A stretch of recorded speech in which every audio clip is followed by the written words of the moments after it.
On est dans l'aérodrome du pays de Montbéliard. C'est une structure qui est gérée par 3 grandes collectivités, à savoir l'agglomération du pays de Montbéliard, le département du Doubs et la région Bourgogne-Franche-Comté. Ce sont les 3 membres de ce syndicat.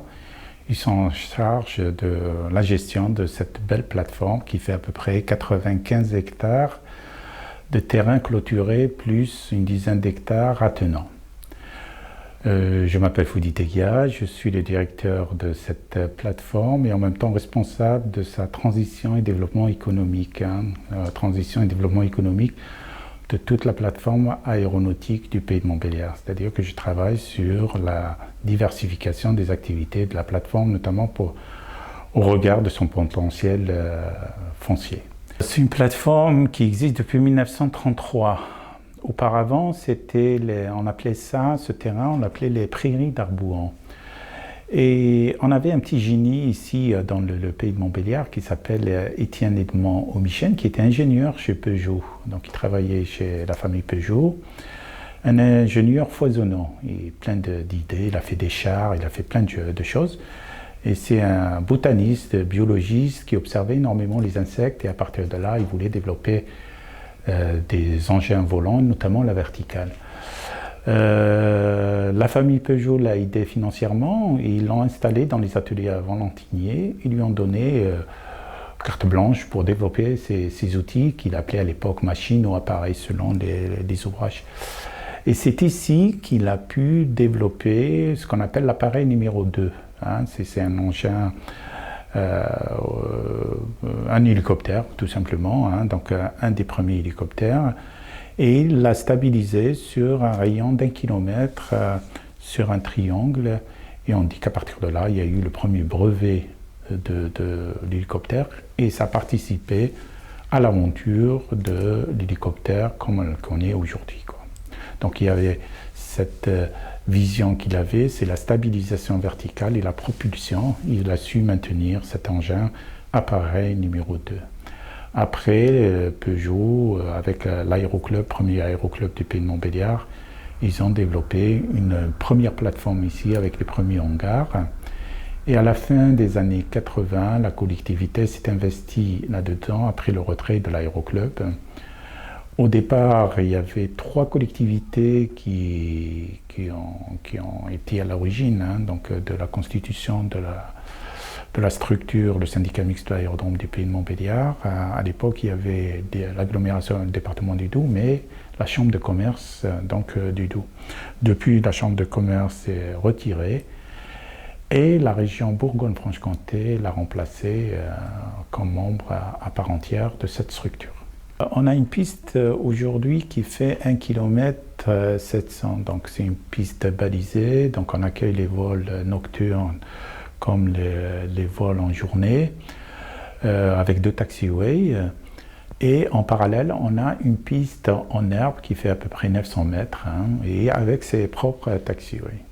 Aujourd'hui, comme toute plateforme, on essaye de penser à assurer des recettes pour cette structure, parce qu'on ne peut pas compter indéfiniment sur les collectivités. C'est pour ça qu'aujourd'hui, on s'est dit qu'il est temps peut-être de diversifier les activités de cette plateforme Une plateforme qui peut accueillir, donc elle est classée en code 2, mais qui peut assurer des services de sécurité niveau 3, niveau 4. Donc on peut recevoir des avions de moyen gabarit, disons, pour ne pas dire les gros avions, puisqu'on a 3 pompiers ici et 2 AFIS, hein, donc des gens qui travaillent au niveau de la tour. Hôtel Oscar, le vent est calme, QNH 1019, rappelez en finale 08.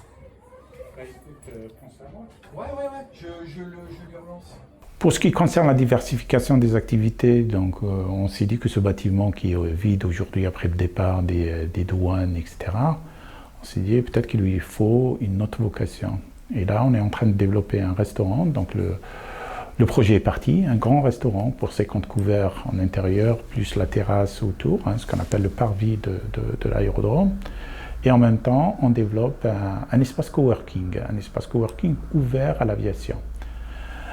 Ce serait peut-être le premier espace coworking national qui est dédié au monde de l'aviation, aux pilotes qui viennent, donc ils peuvent trouver un endroit plus ou moins bien équipé pour pouvoir travailler, envoyer leur dossier, prendre une journée, une demi-journée, 1 heure pour s'installer dans de bonnes conditions et continuer leur travail.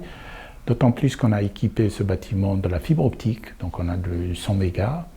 On a du Wi-Fi à profusion ici et on a équipé aussi le bâtiment de système visioconférence pour accueillir 100 personnes à la fois, hein, instantanément. Et donc dans le projet, il y aurait le rez-de-chaussée, le premier étage qui seront configurés avec un studio pour les pilotes complet. Parmi les autres projets, il y a la réalisation, je l'espère dès cette année, d'un atelier mécanique régional, mais avec une vision plus large parce qu'on voudrait penser aux avions à hydrogène. Et dans le cadre de déploiement des panneaux photovoltaïques qui vont être déployés sur les terrains attenants, donc on va faire un projet de panneaux photovoltaïques et dans le cadre de ce projet, il est question de la réalisation de la première station hydrogène pour les avions. Donc cette station hydrogène serait ouverte à la fois d'un côté pour les voitures et de l'autre côté pour les premiers prototypes d'avions H2. Donc ça, c'est un projet majeur qui nous tient à cœur parce qu'on voudrait quand même être parmi les premières plateformes à accueillir ce type d'avions, les avions de demain, parce qu'on dit que les avions aujourd'hui, ça pollue, etc. Sans des aéronefs peuvent venir sur notre plateforme, les ULM en particulier, parce qu'on a vu que les ULM aujourd'hui, en termes de technologie, ils rivalisent avec les petits aéronefs.